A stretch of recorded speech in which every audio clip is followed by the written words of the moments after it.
Com entrar al correu.cat a través de webmail. Anem al navegador i posem webmail.elnostredomini.cat. Aquí hem de posar el nostre mail.cat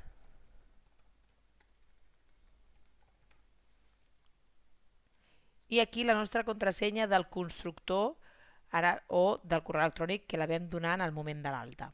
Deixem sempre en mode automàtic i llengua catalana. Un cop dins, cliquem a Mail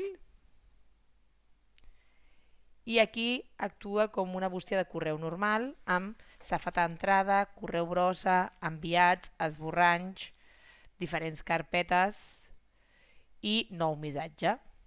Aquesta seria la bústia d'entrada. Un cop dins del missatge podríem també respondre, reenviar o eliminar i si no crearíem un missatge nou on escriurem per qui és l'assumpte, podríem afegir un adjunt i escriure el missatge.